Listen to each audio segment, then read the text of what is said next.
ouais.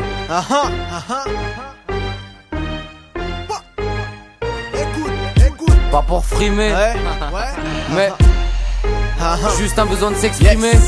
Je suis équipière polyvalente au CUIC de Lille.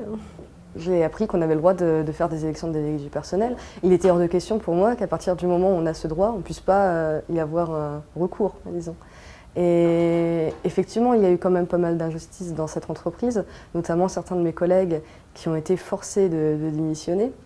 Donc face à des pratiques qui ne sont pas légales, pourquoi nous, est-ce qu'on n'a pas le droit d'utiliser notre droit pour y faire face? Je suis allée à l'Union locale de Lille et j'ai rencontré une personne qui était là pour accueillir les nouveaux adhérents, disons.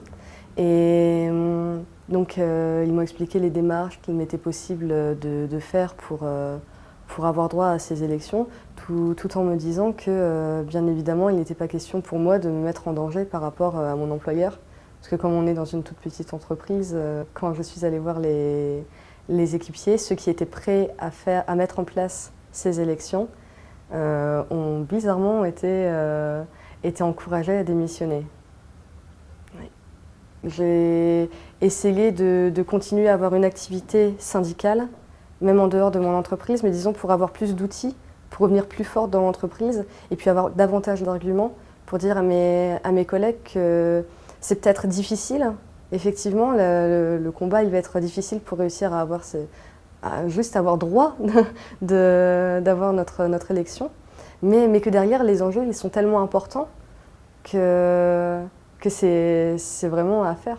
Ce qui est assez paradoxal, c'est que le syndicat est représenté comme une institution plutôt vieillotte, et puis quand j'ai dit à mes collègues que j'étais syndiquée à la CGT, ils m'ont regardé, ça leur paraissait tellement bizarre, parce que l'image du CGTiste, c'est en quelque sorte le camionneur, et puis le groupe qui va tout le temps au combat, qui fait grève et qui emmerde les usagers des services publics en quelque sorte. C'est vraiment l'image qu'ils avaient des syndiqués. C'est possible d'avoir une action qui ne soit pas forcément dans le conflit, mais qui fasse avancer les choses.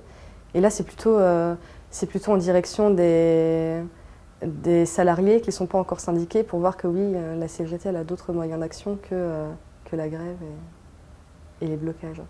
Je vis une expérience qui montre que l'image de la CGT elle n'est pas encore assez attractive pour les jeunes qui sont en situation précaire.